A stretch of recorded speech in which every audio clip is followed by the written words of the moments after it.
There is nothing quite like it. Not here in the Coachella Valley, not anywhere. A roof line that challenges tradition, logic, and gravity. In these parts, there are times when the sun isn't a friend, but there are other moments when it paints a perfect picture.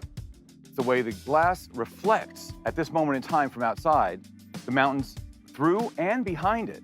The light comes through, it's changing. It's something that's changing all the time. Right. Meet Stephen Price.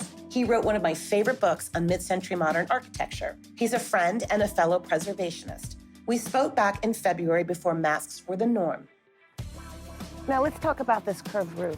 Well, curved roof clearly is from the space age. We were looking at lunar things, we were looking at fighter jets, we were looking at aeronautics and how to make things weightless. This is what modernism was about, was weightlessness. And this is a great example of something that just looks like it landed lightly on the block walls. Right.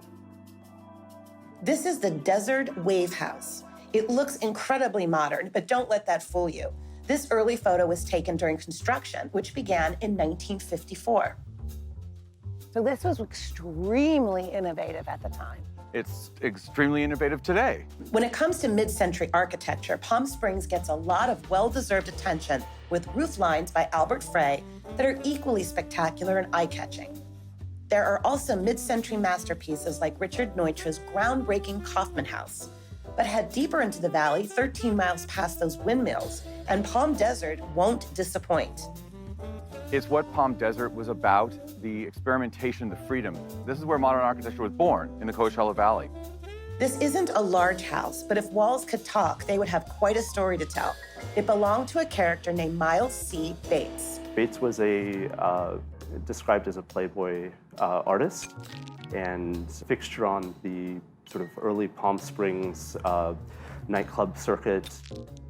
In his 1955 Goldwing Mercedes-Benz that he would drive through the dusty streets of then unincorporated Palm Desert. This was an artist studio. For him, it was a place that many of his friends from LA, like James Dean, would come out and crash for the night. Christian Stayner is the current owner. He's also an architect with an eye toward history. So I'd like to start with the architect of this house. Yes. Walter White. We know that name all too well. Not that Walter White, but architect Walter White designed this house in 1954. Yes, and it was completed in 1955. We spent a lot of time researching about the house before we started doing any restoration work on it. Fortunately, the archives of Walter S. White are held by the University of California in Santa Barbara in their Art and Architecture archive, and so we consulted with those. What did the house look like when you bought it? It had been uninhabited for a little over a decade and was boarded up. It was painted beige on every surface and carpeted over all of the terrace. There was carpet here? There was carpet. I'm sorry, yes. I just can't even imagine. Wall-to-wall carpet. The entire ceiling had been painted white, had been sandblasted and painted white. So it was a very different space. It was also slated for demolition. Plans had been drawn up to tear it down and build senior affordable housing on this lot. Historical records saved it when the city learned of its significance.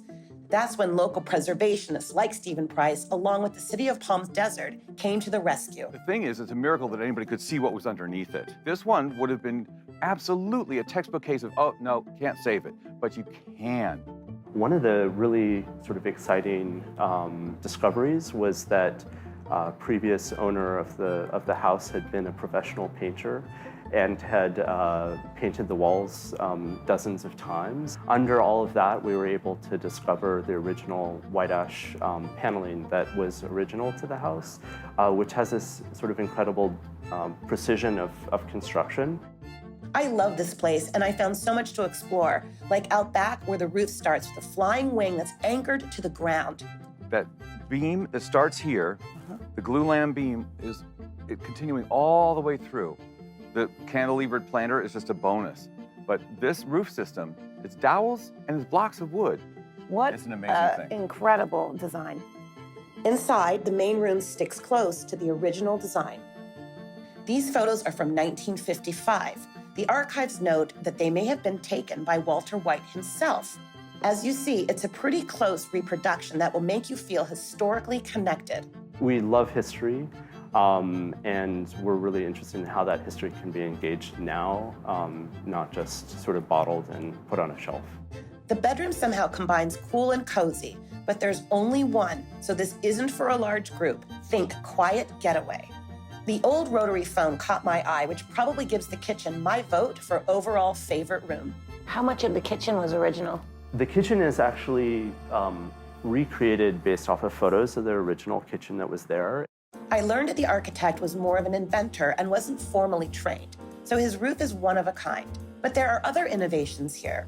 Walter White was thinking about how in the desert, the air during the day gets very hot due to the sun, but the ground stays remarkably consistent in its temperature. And if you reach down and feel the ground, even though we have the AC on, it's very hot outside, it's cold, right? And so there's these concrete ducts that run underneath the house. As the sun set on our day, I couldn't help but think about Miles C. Bates, his crazy artist pad, and the perfect way to enjoy a Palm Desert getaway.